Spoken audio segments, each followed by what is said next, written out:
నెల్లూరు జిల్లా కావలి పర్యటనలో మాజీ మంత్రి కాకాని గోవర్ధన్ రెడ్డి కీలక వ్యాఖ్యలు చేశారు. మత్స్యకారుల సమస్యలపై స్పందిస్తూ ప్రభుత్వం వెంటనే చర్యలు తీసుకోవాలని డిమాండ్ చేశారు. కావలి నియోజకవర్గంలోని జువ్వలదిన్న హార్బర్ ను సందర్శించారు కాకాని. మత్స్యకారుల పరిస్థితిపై ఆందోళన వ్యక్తం చేశారు. హార్బర్ భూమిని ప్రైవేట్ వ్యక్తులకు ఇవ్వడం తప్పని విమర్శించారు. మత్స్యకారుల హక్కులను కాపాడాల్సిన బాధ్యత ప్రభుత్వానిదేనని స్పష్టం చేశారు. జగన్ హయాంలో హార్బర్ పనులు దాదాపు పూర్తయ్యాయని గుర్తు చేసిన ఆయన మత్స్యకారులకు వైఎస్ఆర్సీపీ పూర్తి అండగా ఉంటుందని హామీ ఇచ్చారు. మన కావలి నియోజకవర్గంలో జువ్వలదిన్న ఫిషింగ్ హార్బర్కి మన ప్రియతమ నేత మాజీ ముఖ్యమంత్రి వర్యులు జగన్మోహన్ రెడ్డి గారు రావటం, పెద్ద ఎత్తున మత్స్యకార యువతి యువకులు, అదేవిధంగా కావలి నియోజకవర్గం నుంచి జగన్మోహన్ రెడ్డి గారి అభిమానులు, వైఎస్ఆర్ కాంగ్రెస్ పార్టీ అభిమానులు ఏదైనా ఫిషింగ్ హార్బర్ ఇది మన మత్స్యకారులకి జగనన్న ఇచ్చిన ఆస్తిగా ఈరోజు వైఎస్ఆర్ కాంగ్రెస్ పార్టీ తరఫున గోవర్ధన్ అన్న గారు, అదేవిధంగా మేము, అదేవిధంగా ఇతర నియోజకవర్గ నాయకులు, ముఖ్యంగా మన ఇన్ఛార్జీలు అందరూ కూడా చెప్పడం జరుగుతోంది. అటువంటి ఆస్తిని ఈరోజు తెలుగుదేశం పార్టీ ప్రైవేట్ పరం చేస్తామంటే ఎట్టి పరిస్థితుల్లో అంగీకరించబోమని మేమంతా కూడా మత్స్యకారులకు అండగా నిలబడటం నిజంగా చాలా సంతోషం. అదేవిధంగా మత్స్యకారులంతా కూడా దీనికి అండగా మాకు జగనన్న ఈ ప్రాంతానికి రావాలి, మాకు అండగా నిలబడాలని చెప్పిన మీదటే ఇక్కడికి జగనన్న రావటం, అందరూ కూడా ఆ సభని, ఆ ఇంటరాక్షన్ కార్యక్రమాన్ని విజయవంతం చేసేదానికి సహకరించిన ప్రతి ఒక్కరికి కూడా, అటు మత్స్యకారులకి, ఇటు నాయకులకి, కార్యకర్తలకి, ముఖ్యంగా అన్ని నియోజకవర్గాల ఇన్ఛార్జీలకు, ప్రత్యేకంగా మన జిల్లా అధ్యక్షుడు మాజీ మంత్రివర్గ కాకాని గోవర్ధన్ అన్న గారికి ప్రత్యేక అభినందనలు కూడా తెలియజేస్తున్నాను. ఎందుకంటే మొదటి నుంచి కూడా ఈ కార్యక్రమంలో మత్స్యకారులకు అండగా ఉండాలని గోవర్ధన్ అన్న నేను చెప్పిన మీదట ఈ జిల్లాలోనే వారి కోసం పోరాడడం ఒక ఉద్యమంగా దాన్ని ప్రతిరోజు కూడా తీసుకొని ఆ సమస్యని ప్రస్తావిస్తూ ఈరోజు జగనన్న దానికి మద్దతు పలకటం, గట్టిగా ఉండటం నిజంగా చాలా సంతోషం. అదేవిధంగా మన ప్రాంతంలోని మత్స్యకారులు ప్రాణాలని సైతం గక్కజేయకుండా బోట్లను పట్టుకుంటే వాటిని విడిపించే దాంట్లో ఈ ప్రభుత్వం ఏ విధంగా ఇక్కడున్న నాయకుడికి సహకరించి ఆ బోట్లకి కావాల్సిన ఇంధనం సరఫరా చేయడం అయితేనేమి, రిపేర్స్ చేయడం అయితేనేమి, అదేవిధంగా బ్యాటరీ డెడ్ అంటే వాటిని కొత్తవి వేయించడం కావచ్చు, అన్నిట్లో సహకరించి కూడా ఏమీ తెలియనట్టు మరి దొంగ నాటకాలు వేయటం కూడా మనం చూసాం. అదేవిధంగా ఒకవేళ ప్రభుత్వానికి చిత్తశుద్ధిగానే ఉంటే వాటి మీద ఎంక్వైరీ అనేది ఒకటి వేసి, వాళ్ళ కాల్ డేటాస్ అన్నీ కూడా ఉన్నాయి కాబట్టి వాటిని ఎంక్వైరీ చేసి ఎవరు తప్పు చేశారనేది తేల్చాల్సిన ఆవశ్యకత ఉంది.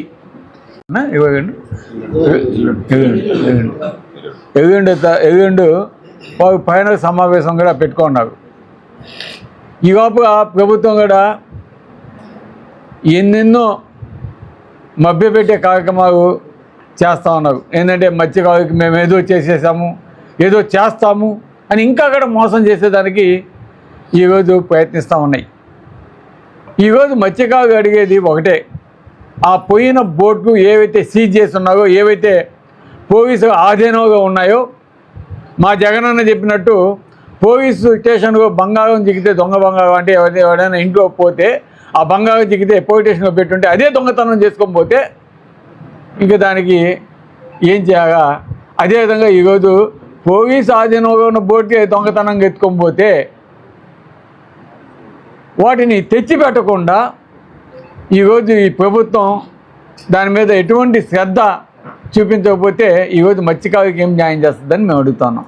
కాబట్టి ఇప్పటికన్నా ఒకటే మేము చెప్పేది, ఏవైతే బోట్లు పోయినాయో అవి ఎక్కడ బావు, ఎక్కడ ఉంటాయి? బహుశా ఆ ఓనర్స్ ఎత్తుకొని పోయి ఉంటావు, తమిళనాడులో ఉంటాయి. ఆ తమిళనాడు పోయేసి ఆ ఓనర్స్ని తీసుకొస్తే ఆ బోట్లు కూడా వస్తాయి ఇక్కడికి. ఆ కార్యక్రమం చేయకుండా ఏదేదో చెప్పడం నిజంగా చాలా విడ్డూరంగా ఉంది. కాబట్టి మేము అడిగేది కూడా, మా మత్స్యకారు అడిగేది కూడా, మా ప్రాంతంలో ఉన్న మత్స్యకారు అంతా కూడా 164 గ్రామాలు కూడా అడిగేది, ఆ బోట్ని తీసుకొచ్చి ఇక్కడ పెట్టండి. అప్పుడు ఆ ప్రభుత్వం నెగోషియేషన్స్కి వస్తుంది. మగ ఆ బోట్ ఇక్కడికి రాకుండా చేసేదానికి ఈ ప్రభుత్వం మాట్లాడి పర్మనెంట్ సొల్యూషన్ చూపించమని మేము అడుగుతున్నాం. కాబట్టి మొట్టమొదటిగా మీకు చేయాల్సింది ఆ బోట్లు పోయేదానికి ఎవరైతే సహకరించారో వాళ్ళని పనిష్మెంట్ చేయాలి. అదేవిధంగా ఆ బోట్ని తీసుకొచ్చి ఇక్కడ పెట్టాలని మేము అడుగుతా ఉన్నాం వైఎస్ఆర్సీపీ తరఫున. అదే మా నాయకుడు జగన్మోహన్ రెడ్డి గారు ఇక్కడ చెప్పింది అదే. అంతేగాని మేము ఏదో కంపెనీలకు వ్యతిరేకమనో అదేమి కాదు. ఈరోజు ఈ కంపెనీలు ప్రైవేట్ కంపెనీకి ఇచ్చామంటున్నారు కదా, వాటిని ఏదైనా ఫిషింగ్ హార్బర్స్ కాకుండా పోర్ట్స్ ఉన్నాయి, కొన్ని వేల ఎకరాలు భూమి ఉంది, అక్కడ పెట్టుకొని ఈ ఫిషింగ్ హార్బర్ పూర్తిగా 100% మత్స్యకారులకి అంకితం ఇవ్వాలని మేము కోరుతాము. కాబట్టి తప్పకుండా దానికి సహకరించాలని కూడా మేము కోరుతున్నాం. అదేవిధంగా ఈ కార్యక్రమానికి ముఖ్యంగా జగన్మోహన్ రెడ్డి గారు వచ్చిన కార్యక్రమానికి కావలి నియోజకవర్గం నుంచే కాకుండా ఇతర నియోజకవర్గాల నుంచి మా ఇన్ఛార్జీలు, మా నాయకులు, మా కార్యకర్తలు అందరూ కూడా అటెండ్ అవ్వటమే కాకుండా ఈ కార్యక్రమాన్ని సక్సెస్ చేసినందుకు వాళ్ళకి, అదేవిధంగా ప్రత్యేకంగా గోవర్ధన్ అన్న గారికి, ఇతర ఇన్ఛార్జీలందరికీ ధన్యవాదాలు తెలియజేస్తూ, మా కావలి నియోజకవర్గం నుంచి కూడా ప్రతి ఒక్కరికి పేరు పైన ధన్యవాదాలు తెలియజేస్తున్నాం. మీడియా సోదరులకు కూడా ప్రత్యేక అభినందనలు తెలియజేస్తూ, ఇప్పుడు మిమ్మల్ని ఉద్దేశించి పెద్దలు, గౌరవనీయులు, మా సోదరులు మాజీ మంత్రివర్యులు జిల్లా అధ్యక్షుడు కాకాని గోవర్ధన్ అన్నని మాట్లాడవలసిందిగా కోరుతున్నాను. సంబంధించి దశాబ్దాల కళ కేవలం తెలుగుదేశం పార్టీ అధికారంలో ఉన్నప్పుడు ప్రతిపాదనకే పరిమితమైనటువంటి జువ్వలదిన్నె ఫిషింగ్ హార్బర్ ఆ రోజు అధికార పార్టీ శాసనసభ్యులుగా సోదరులు రామిరెడ్డి ప్రతాప్ కుమార్ రెడ్డి గారు గెలిచిన తర్వాత ఈ ప్రాంత మత్స్యకారుల కోరిక కళ అయినటువంటి ఫిషింగ్ హార్బర్ని పనులు ప్రారంభించి పూర్తి చేయండి అని చెప్పి ఆనాటి ముఖ్యమంత్రి జగన్మోహన్ రెడ్డి గారిని కోరడం, జగన్మోహన్ రెడ్డి గారు స్పందించి ప్రతాప్ రెడ్డి గారి విజ్ఞప్తిని మేరకు ఆ రోజు దానికి సంబంధించినటువంటి పనులు ప్రారంభించి దాదాపుగా పూర్తి చేయడం జరిగింది. అయితే ఆ రోజు ఏదైతే ఈ ప్రాంతానికి ప్రాతినిధ్యం వహిస్తున్నటువంటి ప్రతాప్ కుమార్ రెడ్డి గారు కోరారో, జగన్మోహన్ రెడ్డి గారు పూర్తి చేశాడో, దానిని ఈ ప్రభుత్వం అధికారంలోకి వచ్చిన తర్వాత మిగిలిపోయినటువంటి అరాకొరా పనులు పక్కన పెట్టి దాన్ని పూర్తి చేయకుండా జగన్మోహన్ రెడ్డి గారికి జువ్వలదిన్నె ఫిషింగ్ హార్బర్ని పూర్తి చేశారు అంటే ఆయనకి మంచి పేరు వస్తుందని, ఆయనకి మంచి పేరు రాకూడదనేటువంటి దురుద్దేశంతో రకరకాలైనటువంటి కుట్రలకు తెరదీస్తూ ఆ మిగిలిపోయినటువంటి కొద్ది శాతం పనులు కూడా ప్రారంభించకుండా మత్స్యకారుల పట్ల నిర్లక్ష్య వైఖరి ప్రదర్శించడం జరిగింది. ఆ తర్వాత అంతటితో చాలదన్నట్టుగా ఉన్నటువంటిది జగన్మోహన్ రెడ్డి గారు ఆ రోజు స్పష్టంగా కూడా చెప్పడం జరిగింది. ఇది మొదటి విడత, ఫేజ్ 1 కింద ఇదిగో సంబంధించినటువంటి 79 ఎకరాలలో ఈ ప్రాంతాన్ని 289 కోట్ల రూపాయలతో దీన్ని ప్రారంభిస్తున్నాం, తర్వాత దీన్ని విస్తరిస్తామని చెప్పడం జరిగింది. కారణం ఏమిటంటే ఇప్పటికే అక్కడ కంజెషన్ ఉంది, ఉన్నటువంటి స్థానం సరిపోదు అది. కాబట్టి దాన్ని విస్తరించాలి. మరింత మంది చుట్టుపక్కల ఉన్నటువంటి గ్రామాలు 164 గ్రామాలకు సంబంధించినటువంటి మత్స్యకారు కుటుంబాలకు కూడా జువ్వలదిన్నె ఫిషింగ్ హార్బర్ అనేటువంటిది ప్రధానమైనటువంటి కేంద్రంగా వాళ్ళు వేట సాగించడానికి ఉపయోగపడాలనేటువంటి లక్ష్యంతో ఆ స్థలాన్ని ఎంపిక చేసి ఒక విడత పూర్తి చేయడం జరిగింది. కేటాయించడం దాన్ని ఏదో వాళ్ళు సాధించినటువంటి మహాఘనతలాగా ఆయన కాబోయేటువంటి ముఖ్యమంత్రి అని ప్రకటించుకుంటున్నటువంటి ఈరోజు ఉన్నటువంటి షాడో ముఖ్యమంత్రి నారా లోకేష్ గారు వచ్చి దానికి శంకుస్థాపన చేయడం జరిగింది. శంకుస్థాపన చేసిన తర్వాత ఈ ప్రాంత మత్స్యకారులు ప్రశ్నించడం మొదలుపెట్టారు. ఉన్నటువంటిదే మాకు సరిపోనటువంటి పరిస్థితుల్లో ఈరోజు మీరు మాకున్నటువంటి మత్స్యకారులకు సంబంధించి మా ఆస్తిగా, మా హక్కుగా భావించేటువంటి జువ్వలదిన్నె ఫిషింగ్ హార్బర్ని మీరు ఎందుకు వేరే వాళ్ళకి ప్రైవేటీకరణకి ఇవ్వడం జరిగింది అని చెప్పి దీని వెనక 2 ఉద్దేశాలు ఉన్నాయి. ఈరోజు ప్రభుత్వం దానికి సంబంధించి కొంత డబ్బు ఆ కంపెనీ దగ్గర నుంచి వసూలు చేసుకుండొచ్చు, ముడుపుల రూపంలో పెద్ద మొత్తంలో వాళ్ళకి ముట్టుండొచ్చు.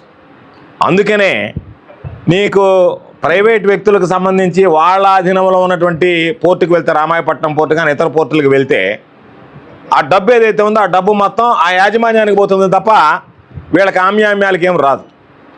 అందుకని ఏం చేశారు, మత్స్యకారుల నోరు కొట్టడానికి, మీరు వాళ్ళ దగ్గర ముడుపులు దండుకోవడానికి అక్కడ ఉన్నటువంటి మత్స్యకారులకు సంబంధించినటువంటి ఆస్తిలో కొంత భాగాన్ని కేటాయించి ఈరోజు పేదలైనటువంటి మత్స్యకారులకు సంబంధించి వాళ్ళ ఆస్తిలో మీరు వాటా కొట్టేయడానికి ప్రయత్నం చేశారు. వాళ్ళకి సంబంధించి కడుపు కొట్టేటువంటి ప్రయత్నం జరిగింది. మేము అడిగేది, జగన్మోహన్ రెడ్డి గారు చెప్పేది, మేము పరిశ్రమలకు వ్యతిరేకం కాదు. మీరు మాట్లాడితే గొంతు చుంచుకొని మేము పరిశ్రమలకు వ్యతిరేకం అన్నట్టుగా మాట్లాడుతున్నారు. మేము చెప్పేది మీ పరిశ్రమలకు వ్యతిరేకంగా తమరి చిలక్కొట్టులకు మాత్రమే మేము వ్యతిరేకం అని చెప్తున్నాం. అయ్యా, మీరు పేదలకు సంబంధించి వాళ్ళ కడుపు కొట్టి తమరి చిలక్కొట్టుడు కొట్టకండి, ఆ చిలక్కొట్టుడు వ్యవహారానికి మేము వ్యతిరేకం అని చెప్పి మీరు కంపెనీలకు వ్యతిరేకం అని మాట్లాడుతున్నారు. కాబట్టి మీరు ఏదైతే, ఎందుకు మీరు ప్రైవేట్ కంపెనీలకు సంబంధించి కిలోమీటర్ల దూరం మీద సుదీర్ఘ ప్రాంతాలు ఉన్నాయి, లేదా వాళ్ళకి సంబంధించి ఒక తీర ప్రాంతం వాళ్ళకి అప్పచెప్పండి. ఇక్కడ మీకు అవసరమైనటువంటి పరిశోధనలకు సంబంధించో, మీరు తయారీకి సంబంధించినటువంటి పరిశ్రమకు సంబంధించో మీరే అభివృద్ధి చేసుకొని మీరే ఇక్కడ ఏర్పాటు చేసుకోమని చెప్పండి.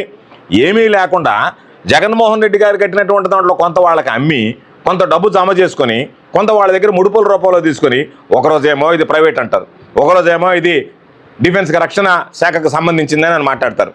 కాబట్టి ఈరోజు మీరు అర్థం చేసుకోవాల్సింది, మత్స్యకారులకు సంబంధించి మేమేదో చేసేస్తే మత్స్యకారులు ఏదో 4 రోజులు మాట్లాడి గమ్ముకుంటారులే అనేటువంటి ఒక నిర్లక్ష్య వైఖరి మత్స్యకారుల పట్ల మీరు ప్రదర్శించారు.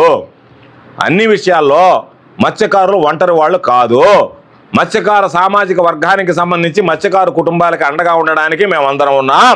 వైఎస్ఆర్ కాంగ్రెస్ పార్టీ, మా నాయకుడు జగన్మోహన్ రెడ్డి గారు మత్స్యకారు కుటుంబాలకు అండగా నిలుస్తాడు. జగన్మోహన్ ప్రతాప్ కుమార్ రెడ్డి నాయకత్వంలో మన జరిగినటువంటి చలో జువ్వల దిన్న కార్యక్రమంలో జగన్మోహన్ రెడ్డి గారు రావడానికి, వాళ్ళకి భరోసా కల్పించడానికి ప్రధానమైనటువంటి కారణం మీకు నేనున్నాను అని చెప్పడానికి జగన్మోహన్ రెడ్డి గారు ఆ కార్యక్రమానికి రావడం జరిగింది. అక్కడ ఉన్నటువంటి పాపం మత్స్యకారులు మాట్లాడుతూ వాళ్ళకు ఉన్నటువంటి సమస్యలు చెప్పారు. దానితో పాటు బోట్ల చోరీని గురించి కూడా వాళ్ళు ప్రస్తావించడం జరిగింది. బోట్ల చోరీ అనేటువంటిది మత్స్యకారులకు సంబంధించి తీసుకువెళ్ళినటువంటి దాంట్లో మేమందరం భావించేది, వాళ్ళతో మాట్లాడినప్పుడు మాకు అర్థమైంది, వాళ్ళ ఆత్మాభిమానాన్ని దెబ్బతీసేటువంటి విధంగా ఈ ప్రభుత్వం వ్యవహరించింది. ఎందుకంటే ప్రాణాలకు తెగించి వాళ్ళు బోట్లు తీసుకొచ్చి అక్కడ పెడితే, ఆ బోట్లు అక్కడ ఉంటే, ఆ బోట్లకు సంబంధించి లోకేష్ వచ్చిన తర్వాత ఆయన ఏమన్నా సముద్ర మార్గంలో వచ్చాడో, వాస్కోడి గామా వచ్చినట్ట లేదు కదా. ఆయన ఏమి సముద్ర మార్గం కనిపెట్టడానికి రాలేదు, సముద్రయానం చేయలేదు కదా, ఆయన ఏమి దాంట్లో రాలేదు కదా. ఆయన వచ్చింది రోడ్డు మీద ఆయన వస్తే తీర ప్రాంతంలో సముద్రంలో ఉండేటువంటి, అక్కడ ఫిషింగ్ హార్బర్లో ఉండేటువంటిది ఆయన ఏం అడ్డం వచ్చాయో చెప్పానండి. ఆ సిఐ డిఎస్పీలు అడ్డం ఉన్నాయని చెప్పి పక్కకు తీశారు. మీరు పక్కకు తీయడంలో ఉన్న కుట్ర ఏంది? దానిని చాలా రోజులు అయినాయి కాబట్టి బ్యాటరీ పనిచేస్తుందా, ఆయిల్ ఉందా, ఇంకేదన్నా గేర్ బాక్స్ సమస్యలు ఉన్నా అన్నీ చెక్ చేసుకున్నారు. అన్నీ మొత్తం ఆ ట్రయల్ రన్ పూర్తి చేసుకున్నారు, రిపేర్లు చేసుకున్నారు, మరమ్మతులు అయిపోయాయి, రెడీగా పెట్టుకున్నారు. తెల్లవారి 2వ కృష్ణుని వదిలారు, కొల్లు రవీంద్రని. ఆయన వచ్చి మేము సాగర్ డిఫెన్స్ మీద ఏమీ చేయటం లేదని చెప్తూ వాళ్ళకి గ్రీన్ సిగ్నల్ ఇచ్చాడు అధికారులకి. వాళ్ళు ఆ రోజు రాత్రికి దాన్ని తరలించారు. తరలించిన తర్వాత వెలుగు చూసింది బిఎంఆర్ పాత్ర దీంట్లో ఉంది అని చెప్పి వెలుగు చూసింది. వేదామస్తంరావు గారు నాకు సంబంధం లేదు, వాళ్ళతో నేను మాట్లాడినట్టుగా కూడా లేదు అని చెప్పి ఆయన పదే ప్రకటించాడు. శ్రీరామనవమి రోజు చెప్పాడు, శ్రీరామనవమి సాక్షిగా నాకు సంబంధం లేదు, నేను మాట్లాడలేదు అన్నాడు. ఈరోజు ఆయనకున్నటువంటి కాల్ డేటా ఇచ్చాం. జగన్మోహన్ రెడ్డి గారు మొన్న కాల్ డేటా చూపించాడు. జగన్మోహన్ రెడ్డి గారు కాల్ డేటా చూపిస్తే ఆయన తమ్ముడు బేదార విజేంద్ర ఏమంటాడు, ఏం మేము మాట్లాడుకోకూడదా, మాట్లాడితే తప్ప అంటున్నాడు. మాట్లాడితే తప్పే ఉన్నారు, మీ అన్న మాట్లాడలేదురా, నువ్వు మాట్లాడితే తప్ప అంటే మీ ఇద్దరిలోనే తేడా వస్తుంది కదా, దాని మీద మీరు సమాధానం చెప్పాలి. అన్నదమ్ముడు ఇద్దరు కూర్చొని మాట్లాడుకుని దీంట్లో ఎట్లా చెప్పాలనేది. ఆయన ఏమన్నాడు, నాకు సంబంధం లేదు, నేను మాట్లాడలేదు అన్నాడు మీడియా సమావేశం పెట్టి. ఈయనేమంటున్నాడు, ఆయనకు శుభాకాంక్షలు చెప్పడానికి 2 సార్లు ఫోన్ చేశాడంట, ఒకసారి ఏదో గొడవ జరిగితే ఫోన్ చేశాడంట. మరి ఆ మాట చెప్పు ఉండాలా, అయ్యా నేను వాళ్ళ గొడవ జరిగితే మాట్లాడాను, శుభాకాంక్షలు చెప్పడానికి మాట్లాడాను తప్ప దీని విషయం మాట్లాడలేదని ఆయన చెప్పకుండా అసలు నేను వాళ్ళతో మాట్లాడలేదు, వాళ్ళతో నేను కలవలేదు, వాళ్ళతో నాకు సంబంధం లేదని. అంటే మీరు చేసేటువంటి మిమ్మల్ని నమ్మి పాపం ఆ మత్స్యకారులు ఏదన్నా అక్కడ వాటికి సంబంధించి సహకరించి ఉంటే వాళ్ళని ఇబ్బంది పెడతారా? మత్స్యకార గ్రామాల్లో చిచ్చు పెడతారా? మత్స్యకారులకు సంబంధించి ఈరోజు మీరు పెట్టి ప్రలోభ పెట్టి వాళ్ళని పాపం ఈరోజు ఆ కుటుంబాలను ఇబ్బందులకు గురి చేస్తారా? అంటే వాళ్ళని ఎత్తిన నెపం మోపి మాకు సంబంధం లేదు, అంతా మత్స్యకారులే చేశారన్నట్టుగా పాపం వాళ్ళని ఇబ్బందులు పెట్టేటువంటి దానికి మీకు మనసు ఎలా వచ్చిందని చెప్పి నేను అడుగుతున్నాను. ఆ గ్రామాల్లో ఈరోజు మత్స్యకారులకు చిచ్చు పెట్టేటువంటి ప్రయత్నం చేశారు. దయచేసి ఇప్పటికైనా మీరు ఆలోచన చేయాల్సింది, మీ తప్పు మీరు ఒప్పుకోండి. మీరు చేసినటువంటి తప్పుకి పాపం అక్కడ ఉన్నటువంటి పేద మత్స్యకారులు బలి కావడం అనేటువంటిది కరెక్ట్ అయినటువంటి పద్ధతి కాదు. ఈరోజు మిమ్మల్ని అడిగితే మీరు ఏం మాట్లాడుతున్నారు? మమ్మల్ని వ్యక్తిగతంగా దూషిస్తారా? అది ఇది అంటారు. కోన్ కిస్కగాలు మాట్లాడేటువంటి మాటలు మేము పట్టించుకోం, గుర్తుపెట్టుకోండి. మీ స్థాయి అది కాదు. ఆకాశం మీద ఉమ్మేస్తే మీ మొహాన పడద్దు అనేటువంటి విషయాన్ని గుర్తుపెట్టుకోండి. జగన్మోహన్ రెడ్డి గారిని విమర్శించేటువంటి శక్తి స్థాయి మీకు లేదు. మీరు జరిగినటువంటి దాని మీద అయ్యో దొంగనం దొరికిపోయామే కాబట్టి ఏ విధంగా బయటపడాలనేటువంటి దానికి మీరు వ్యక్తిగతంగా మమ్మల్ని దూషించేమి లాభం? జరిగిందా లేదా? మీ పాత్ర ఉందా లేదా? మీరు వాళ్ళతో మాట్లాడారా లేదా? మీరు వాళ్ళకి డబ్బులు ఇచ్చారా లేదా? మీరు వాళ్ళని విడిపించారా లేదా? వాళ్ళు స్పష్టంగా ఒక పక్క చెప్తూ ఉంటే మేము ప్రధానమంత్రితో చెప్తాం, వీళ్ళు చెప్పండి, పోయి ట్రంప్తో కూడా చెప్పి ఫెడరల్ బ్యూరో ఆఫ్ ఇన్వెస్టిగేషన్ వేయించుకోండి. మీరు మాట్లాడే మాటలు ఏ విధంగా ఉన్నాయి? మేము సిబిఐకి చెప్తాం, ఇంకొకటి చెప్తాం. దేనికి సిబిఐ? దేనికి? నేను మొదటి నుంచి చెప్తాను, కానిస్టేబుల్ సార్ మీ కాల్ డేటా రికార్డు ఉంది బయట, దానికి సమాధానం చెప్పంటే దాన్ని ఎక్కడి నుంచి వచ్చింది, ఎవరు తీసుకొచ్చారు, ఎట్లా బయటకు వచ్చింది, దాని మీద విచారణ జరుపుతున్నారు తప్ప దీని మీద ఎందుకు విచారణ జరపటంలే? దానికి సంబంధించినటువంటి వాళ్ళని పాపం పోలీసులు బలిపశువులు చేశారు. వాళ్ళని ఒక్కొక్కరిగా ట్రాన్స్ఫర్ చేసి మీ పాపాలను దాంతో కడుక్కోవాలని చూస్తున్నారు. కాబట్టి అంటే ఈ బోట్లు అక్కడికి వెళ్ళాయంట కరైకల్కి. అక్కడ ఆ పాండుచేరి వాళ్ళ ప్రభుత్వ ఆధీనంలో ఉన్నాయంటే. ఏమి ఆంధ్ర రాష్ట్రంలో దొంగ